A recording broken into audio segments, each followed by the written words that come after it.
A single gunshot echoed through the Montana wilderness as Catherine Summers frantically urged her exhausted horse forward, her auburn hair whipping behind her in the bitter November wind of 1875.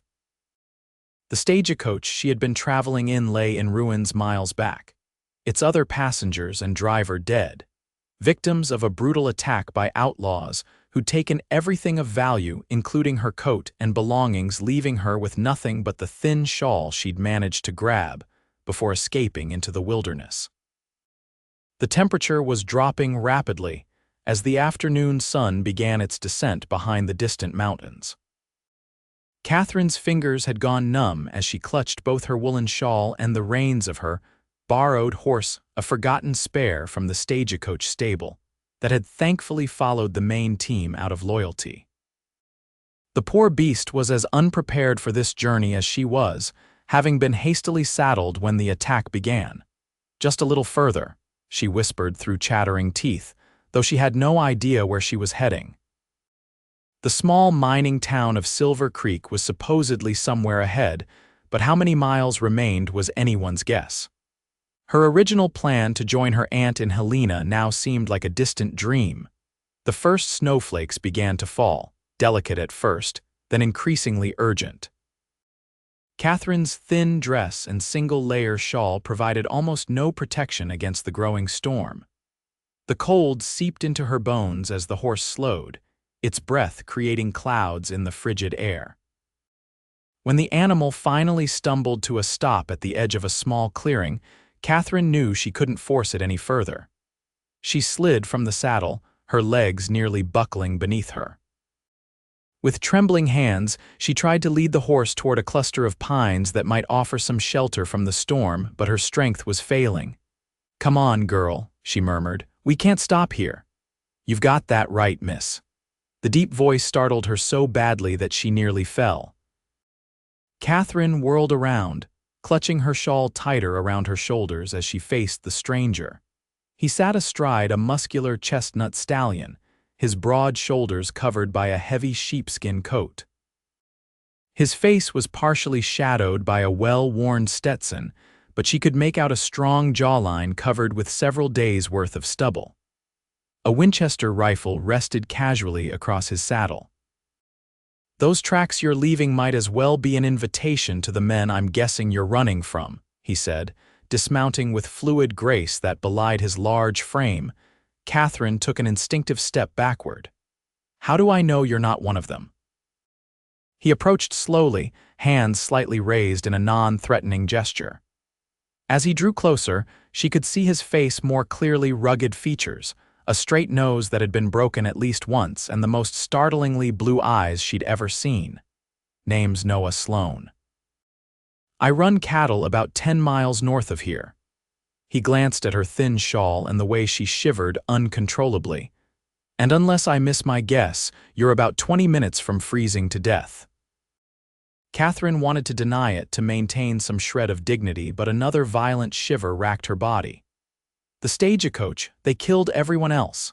Noah's expression hardened. "The Silver Creek coach, damn." He glanced at the darkening sky. "Storm's getting worse, we need to move." Before Catherine could respond, he shrugged out of his heavy coat and stepped toward her. She flinched, but instead of touching her, he wrapped the warm garment around her shoulders. The residual heat from his body enveloped her, and she couldn't stop a small sigh of relief. "Thank you," she whispered. Noah nodded briskly. "There's an old line shack about a mile from here, not much, but it's got 4 walls and a roof." He gestured to her horse. "That animal's done in. You'll ride with me." Catherine hesitated, years of proper upbringing warring with the reality of her situation. Noah seemed to sense her dilemma. "Miss, I understand your concern, but that storm's not waiting on propriety. You can trust me or take your chances with the weather and whoever shot up your stage." "Your choice." Put that way, there really wasn't a choice at all. Catherine nodded, and Noah helped her mount his stallion before swinging up behind her. He reached around her to take the reins, effectively surrounding her with his solid warmth. "Hold on to that coat," he instructed, clicking his tongue to urge the horse forward. He grabbed the reins of her exhausted mount, leading it alongside them. As they rode through the increasingly heavy snowfall, Catherine found herself leaning back against Noah's chest, drawing strength from his steady presence. The rhythmic motion of the horse and the warmth surrounding her made her eyelids grow heavy despite her best efforts to remain alert. "Stay awake," Noah's voice rumbled near her ear. "Talk to me, what's your name?" "Catherine Summers," she replied, forcing her eyes open. "I was traveling to Helena to live with my aunt. Helena's a far piece from here. What brings you out west?" Catherine hesitated. "My parents died 6 months ago. Influenza. The family home in Boston had to be sold to pay debts." "I'm sorry to hear that," Noah said, his voice genuinely sympathetic. "Helena's a decent town. Your aunt in the millinery business seems to be what most proper ladies do when they need employment." Despite everything, Catherine found herself smiling faintly. "Actually, she runs a boarding house. She wrote that she could use the help." They crested a small rise and Noah pointed ahead. "There it is." Through the swirling snow, Catherine could make out a small, rough-hewn cabin nestled against a stand of pine trees. It looked weathered but solid, a plume of smoke rising from the stone chimney. "Smoke?" she questioned, turning her head slightly. "One of my men must be using it," Noah replied, frowning. "Let's hope he's hospitable." As they approached the cabin, the door swung open, revealing a tall, lanky young man with a shotgun. "That you, boss?" he called out, lowering the weapon when he recognized Noah. "It's me, Tanner." "We've got trouble." Noah reined in his horse and slid down before helping Catherine dismount, keeping his coat around her shoulders. "Miss Summers here is the only survivor of the Silver Creek stage robbery," Noah explained as he guided her toward the cabin. "Take care of the horses, will you? And keep your eyes open. Those bastards might still be in the area." "Yes, sir," Tanner replied, his expression grim as he took the reins of both horses. The warmth of the cabin hit Catherine like a physical force as Noah ushered her inside. It was a simple one-room structure with a stone fireplace, a narrow bed against one wall, a rough wooden table with 2 chairs, and a small cast-iron stove. But to Catherine, it looked like palace. "Sit by the fire," Noah instructed, guiding her to a chair near the hearth. "I'll make some coffee." Catherine sank down gratefully, extending her trembling hands toward the flames. She watched as Noah moved with efficient ease around the small space, filling a pot with water from a bucket and setting it on the stove. "You're lucky Tanner was here," Noah remarked as he worked. "Usually this place is empty except during roundup." "What is he doing here?" Catherine asked, her voice still unsteady, keeping an eye out for rustlers. "We've lost a dozen head in the past month." Noah paused, studying her with concern. "How long were you out there?" "I don't know exactly." "The stage was attacked mid-morning. I managed to slip away during the chaos." She shuddered at the memory. "I grabbed the only horse I could find and just ran." Noah nodded grimly. "Smart thinking. Though riding aimlessly in Montana territory isn't generally a recipe for survival." "I didn't have much choice," Catherine replied, a flash of spirit returning to her voice. Noah's stern expression softened slightly. "No, I don't suppose you did." The door opened again, bringing a blast of cold air and swirling snow as Tanner stepped inside, stamping his boots. "Horses are settled, boss. Storm's getting worse." His eyes darted to Catherine. "Begging your pardon, madam, but you're lucky Mr. Sloane found you when he did." "I'm well aware," Catherine replied softly. Noah handed her a steaming mug of coffee. "Drink this. It'll help warm you from the inside." Catherine accepted the mug gratefully, wrapping her cold fingers around its warmth. The coffee was strong and bitter, but the heat spreading through her was worth the taste. "We'll need to get word to the marshal about the stage," Noah said to Tanner. "But it'll have to wait until this storm passes." "Could be days, boss. This feels like it's settling in for a spell." Noah glanced at Catherine. "Well, Miss Summers, it seems you're stuck with us for a bit." Catherine looked between the two men, reality setting in. She was alone in a remote cabin with 2 strange men, miles from civilization. By all social standards, her reputation would be in tatters. Yet the alternative had been death in the wilderness. "I'm grateful for your help, Mr. Sloane," she said formally, pulling his coat tighter around her shoulders. Noah studied her for a moment, then turned to Tanner. "You head back to the main house. Let the boys know what happened and have someone ride for the marshal when the weather allows." Tanner looked surprised. "You're not coming back too, boss?" "Can't leave Miss Summers alone," Noah replied, "and she's in no condition to travel further tonight." But Tanner began, then stopped when he caught Noah's expression. "I'll be fine," Noah said firmly. "The main herd needs tending, and you'll need every hand available if this storm lasts." Catherine realized what Noah was doing, sending away his worker to preserve what little remained of her reputation. Only the two of them would know she'd spent days alone with a man.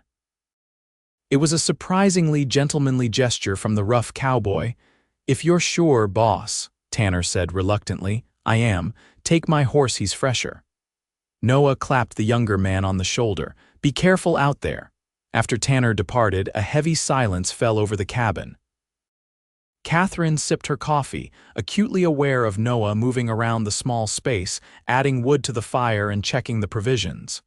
"You didn't need to send him away," she finally said. Noah glanced at her. "Yes, I did.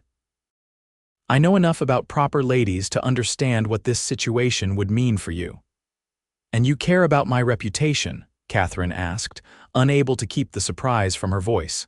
Noah's mouth quirked in a half-smile. "Let's just say I understand the value of a fresh start." "Seems like that's what you're after in Helena." Catherine studied him with new interest. There was more to this cowboy than his rough exterior suggested. "Now," he continued, turning to a small trunk in the corner, "let's see about finding you some dry clothes. They'll be too big, but they'll be warm." As the storm raged outside, Catherine found herself bundled in a flannel shirt and trousers rolled up multiple times at the ankles and cinched at the waist with a piece of rope. The clothes smelled of pine and open air like Noah himself, and despite their impropriety, she had never been more comfortable. They shared a simple meal of beans, jerky, and hardtack, sitting on opposite sides of the small table. Catherine told Noah more about her life in Boston, her parents, and her hopes for a new beginning in Montana. In turn, Noah spoke briefly of his 10 years building his ranch from nothing after coming west following the war between the states. "Were you a soldier?" Catherine asked, curious about this man who had saved her life. A shadow crossed Noah's face. "Confederate cavalry, not something that earns a man friends in many places." "The war's been over for a decade," Catherine said gently. "Some things follow a man," Noah replied, his expression closed. He stood abruptly, clearing their plates. "You should take the bed, I'll make do by the fire." Catherine wanted to ask more but recognized his desire to change the subject. "Thank you," she said instead, rising from the table. As she settled onto the narrow cot, exhaustion overtook her.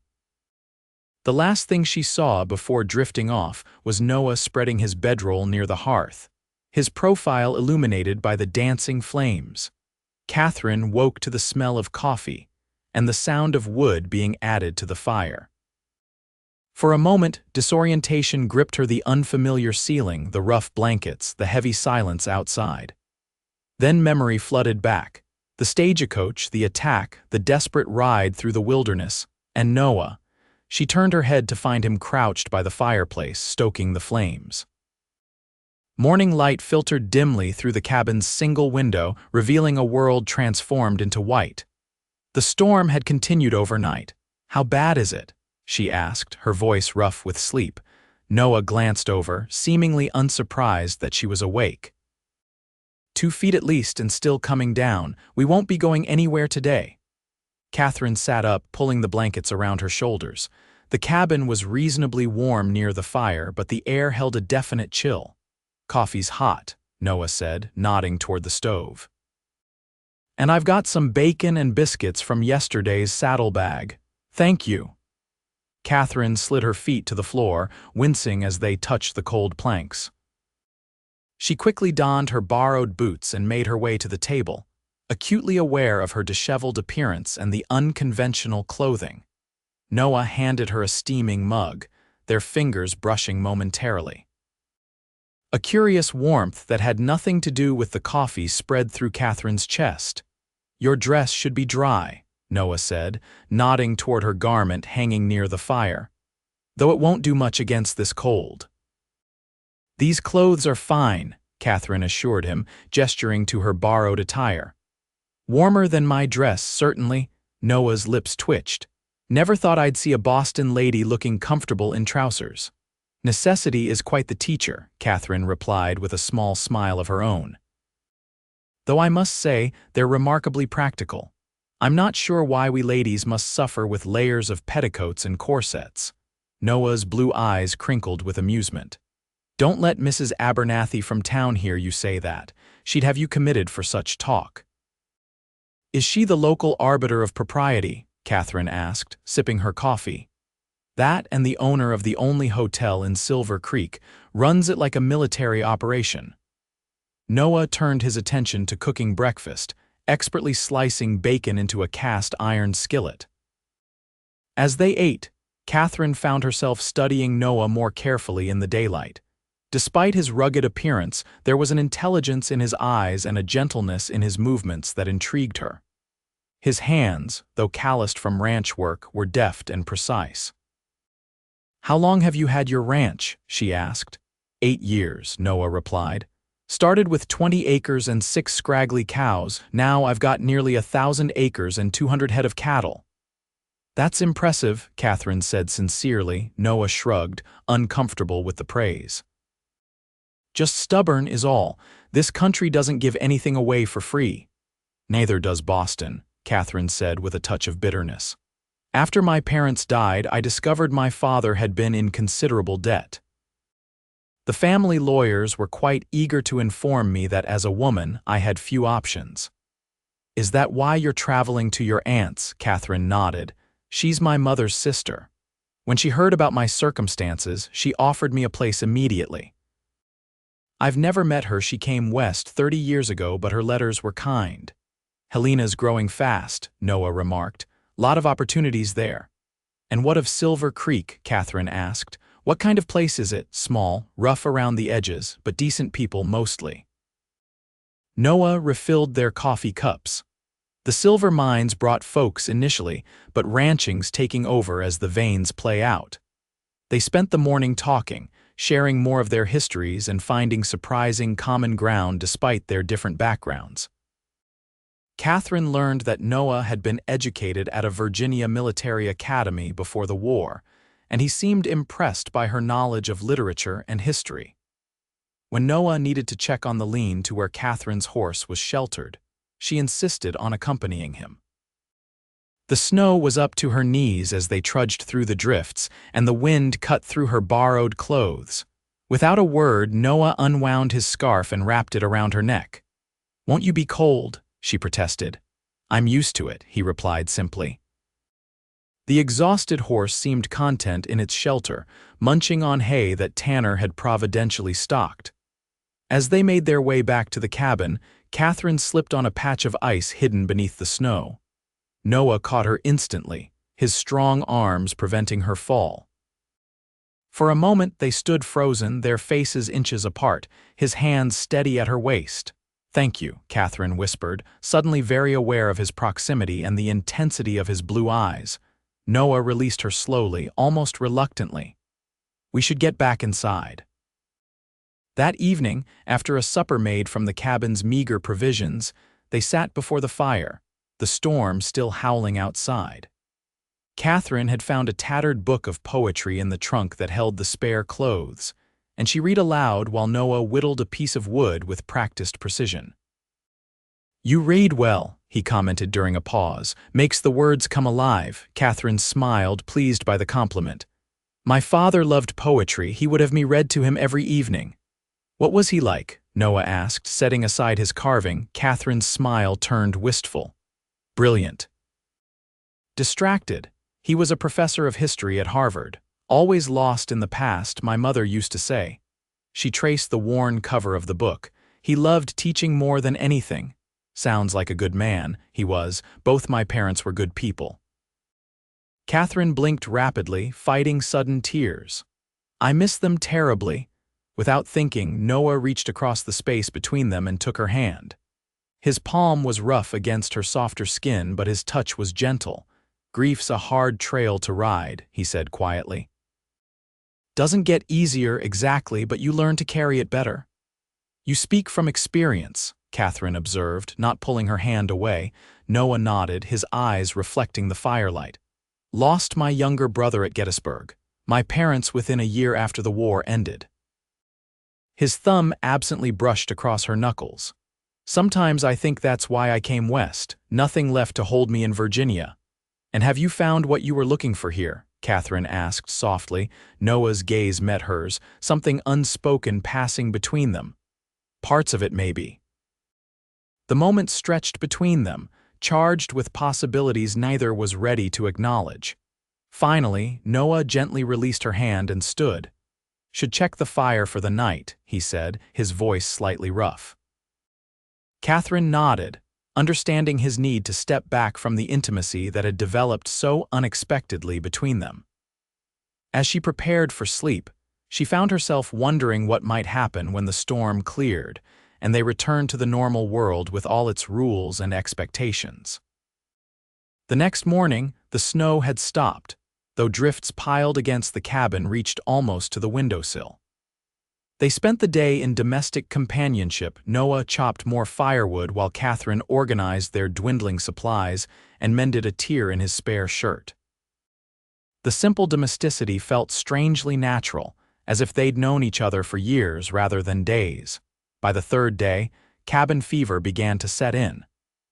Their conversations, which had flowed so easily before, grew stilted and punctuated by long silences. Catherine found herself increasingly aware of Noah's every movement, the sound of his voice, the way his presence filled the small space.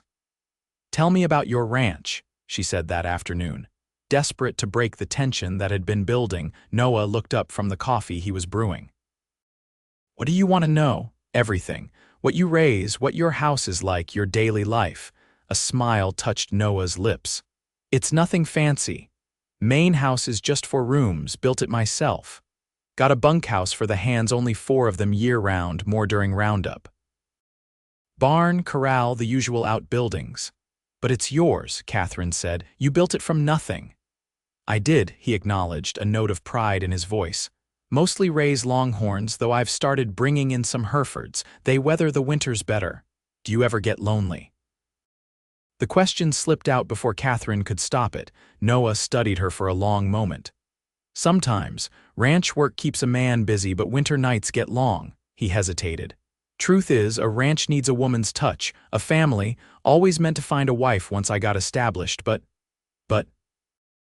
Catherine prompted gently when he trailed off. "Never met a woman who seemed right for this life. Most ladies who come west are looking for a shopkeeper or a banker, someone with clean hands and a house in town." He glanced down at his calloused palms. "Ranch life is hard, especially on women." "Perhaps you underestimate what women can endure when they care about something," Catherine suggested. "Or someone." Their eyes met across the small cabin, unspoken feelings hanging in the air between them. The moment was shattered by the sound of horses approaching.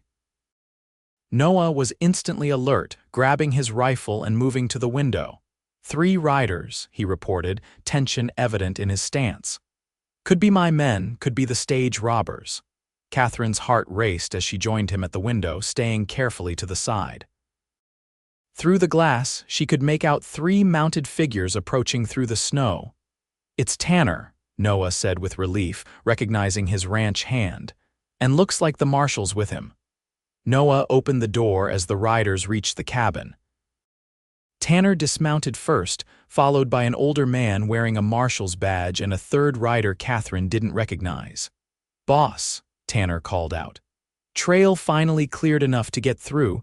Marshal Burke here's been waiting to talk to Miss Summers." The marshal, a weathered man with iron gray hair, touched the brim of his hat respectfully to Catherine as he approached. "Miss Summers, glad to see you're safe. Been worried since we found the stage." The other passengers? Catherine asked, though she already knew the answer. Marshal Burke's expression was grim. All dead, I'm afraid, driver too. You're mighty lucky, miss. I know, Catherine replied, glancing at Noah. Mr. Sloane saved my life. The third rider stepped forward, removing his hat to reveal sandy hair and a boyish face despite being in his 30s. Miss Summers, I'm Dr. Phillips from Silver Creek. Thought you might need medical attention after your ordeal. I'm quite well, thank you, Catherine assured him, just some minor bruises. We've come to escort you to town, Marshal Burke explained. Your aunt in Helena's been notified about the attack. She's sending funds for your accommodation until she can arrange transport. Catherine felt a strange reluctance at the thought of leaving the cabin, leaving Noah. The past 3 days had created a bond between them that defied conventional explanation. When do we leave? She asked, her voice carefully controlled. Best get moving soon if we want to make town by nightfall, the marshal replied. Snow's starting to melt in places, but it'll be slow going. Noah had been silent throughout this exchange, his expression unreadable. I'll help Miss Summers gather her things, he said finally, and saddle her horse. As the others moved outside to prepare for departure, Catherine found herself alone with Noah in the cabin for the last time. He handed her the now clean and dried dress she had been wearing when he found her. This won't be warm enough, he said, concern evident in his voice. Take my spare coat. I couldn't possibly, Catherine began. Please, Noah interrupted, at least until you reach town. Catherine accepted the coat, their fingers brushing in the exchange. Thank you for everything, Noah nodded, his jaw tight. I'll give you privacy to change. As he turned to leave, Catherine impulsively caught his arm. Noah. He stopped, looking back at her with an intensity that made her breath catch. I don't know how to say goodbye, she admitted softly. Then don't, he replied, his voice rough with emotion. Silver Creek's only 15 miles from here. And Helena's not the only place in Montana that needs hard-working women. Hope fluttered in Catherine's chest. What are you saying? Noah stepped closer, taking her hands in his. I'm saying that in 3 days I've come to care for you more than I thought possible. I'm saying that the thought of you riding away makes me feel like I'm losing something precious before I've even had a chance to truly find it. Catherine's heart raced as she looked up at him. I feel it too. I'm not a wealthy man, Noah continued earnestly. My ranch is still growing and the work is hard, but if you wanted to stay in Silver Creek for a while, get to know the place, get to know me better, I'd count myself fortunate. My aunt is expecting me, Catherine said hesitantly. I understand. Family obligations matter. Noah's expression fell slightly. Just a foolish thought. No, Catherine said quickly. Not foolish at all. She squeezed his hands. Perhaps I could write to my aunt, explain what happened, ask for some time to recover from my ordeal before traveling further. Hope returned to Noah's eyes. You could stay at Mrs. Abernathy's hotel. She's a proper dragon of respectability, your reputation would be safe. And if, after some time, I decided Silver Creek suited me, Catherine asked, a smile playing at her lips. Then I'd be the happiest rancher in Montana territory, Noah replied with simple honesty. The journey to Silver Creek was arduous, the melting snow creating treacherous mud that slowed their progress considerably. Catherine rode her now rested horse, wrapped in Noah's spare coat and the woolen scarf he had insisted she keep. Throughout the journey, she found her gaze continually drawn to his tall figure riding beside her, their conversation from the cabin replaying in her mind. Silver Creek proved to be exactly as Noah had described, a small but bustling frontier town with one main street, false-fronted buildings, and a surprising number of businesses serving the surrounding ranches and remaining mines.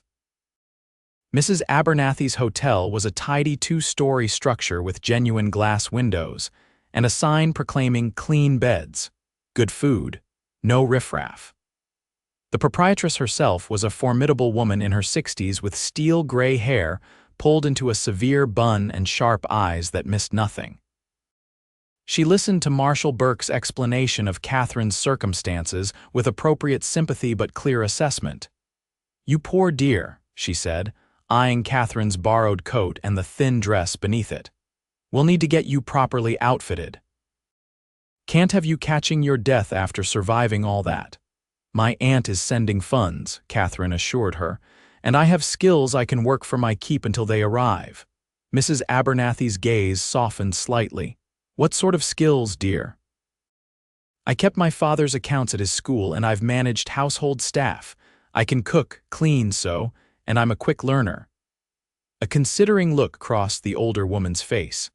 "As it happens, my girl who helps with the laundry and cleaning just ran off with a minor heading to California. I could use a hand until you're situated." Catherine felt Noah's approving gaze and smiled. "I would be happy to help." Within days, Catherine had established herself as indispensable to Mrs. Abernathy, working diligently at the hotel while sending letters to her aunt explaining her circumstances. The town had embraced her as one of their own, especially after hearing of her harrowing escape from the stage robbery. Noah visited the hotel every few days, ostensibly on ranch business, but always finding time to speak with Catherine. Their conversations were necessarily proper and brief, under Mrs. Abernathy's watchful eye, but each interaction strengthened the connection that had formed during those snowbound days. 2 weeks after her arrival in Silver Creek, Noah invited Catherine to Sunday dinner at his ranch, properly chaperoned by Mrs. Abernathy, who agreed with surprising enthusiasm.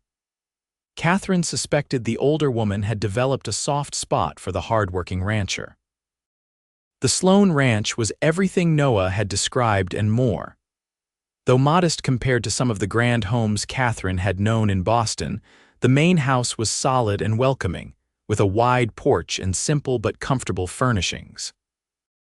The surrounding landscape took her breath away, rolling hills stretching toward distant mountains, cattle grazing peacefully in the lower pastures. "It's beautiful," Catherine said sincerely as Noah showed her and Mrs. Abernathy around the property. "Still plenty that needs doing," Noah replied, though he couldn't hide the pride in his voice. "Been saving to add on to the house come spring." "A wise investment," Mrs. Abernathy commented with a meaningful glance between the two of them. That evening, as they sat on the porch watching the sunset paint the Montana sky in brilliant oranges and purples, Catherine felt a sense of belonging she hadn't experienced since before her parents' deaths. Mrs. Abernathy had discreetly retreated inside, ostensibly to help Noah's cook with the dishes, leaving them momentarily alone.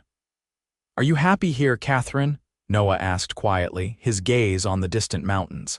"Surprisingly so," she admitted.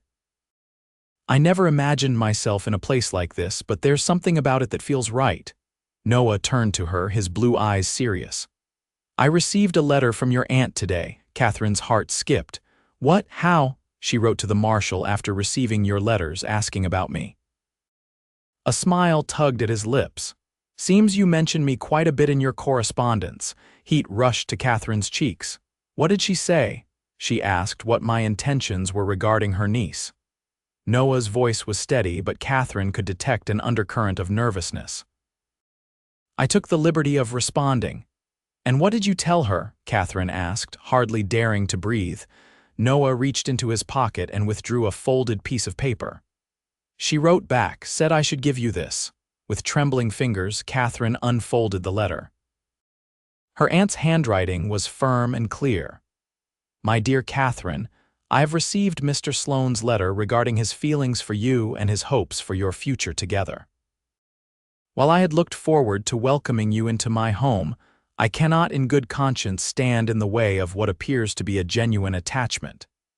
Mr. Sloane writes with honesty about both his circumstances and his character, and the marshal speaks highly of his reputation. You have endured much loss, my dear niece, and deserve happiness wherever you may find it. If that happiness lies in Silver Creek rather than Helena, you have my blessing. The funds I've sent are yours to use as you see fit, whether to continue your journey to me or to establish yourself there." Whatever you decide, know that my door remains open to you always. With affection, your Aunt Margaret Catherine looked up from the letter to find Noah watching her intently, vulnerability evident in his expression. I know it's fast, he said softly. Some might say too fast. But I've lived enough to know when something's real. He took her hand gently. I'm not asking for an immediate answer, just the chance to court you properly, to show you what a life here could be. Catherine thought of the days in the cabin, of how natural it had felt to share that small space with him, of the connection that had formed between them through conversation and quiet companionship, rather than the formal courtship rituals of Boston society.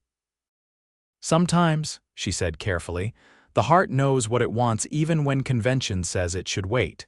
She squeezed his hand. I'd like to stay in Silver Creek, Noah. The smile that transformed his face was worth any uncertainty the future might hold. I promise you won't regret it. I know, Catherine replied with confidence. 6 months later, as spring brought new growth to the Montana landscape, Catherine Summers became Catherine Sloane in a simple ceremony in Silver Creek's newly completed church. Mrs. Abernathy wept openly, having become a surrogate mother to Catherine during her time at the hotel. Aunt Margaret traveled from Helena for the occasion, approving wholeheartedly of both Noah and Catherine's happiness. The bride wore a new dress of blue silk that matched her husband's eyes, but around her shoulders was draped a familiar item, the same woolen shawl she had been wearing when Noah found her in the wilderness. She had carefully cleaned and repaired it, unwilling to part with the humble garment that had played such a pivotal role in bringing them together. As they stood on the porch of their home that evening, watching the stars emerge in the vast Montana sky, Noah wrapped his arm around Catherine's shoulders, drawing her close against the evening chill. Cold? He asked. Noticing how she pulled the shawl tighter, Catherine smiled up at him. Not anymore. With tender care, Noah took the edges of the shawl and wrapped it around them both, enclosing them in a shared warmth that symbolized everything they had found in each other: protection, companionship, and a love that had been born in the most unlikely of circumstances. Remember the first time I did this? He asked softly, referring to the moment in the cabin when he had wrapped his coat around them both as they watched the sunrise on their final morning there. How could I forget? Catherine replied, leaning into his embrace. That was the moment I knew I was already home. Under the Montana stars, surrounded by the life they were building together, they stood wrapped in the simple shawl that had once been Catherine's only possession, now a testament to how much she had gained.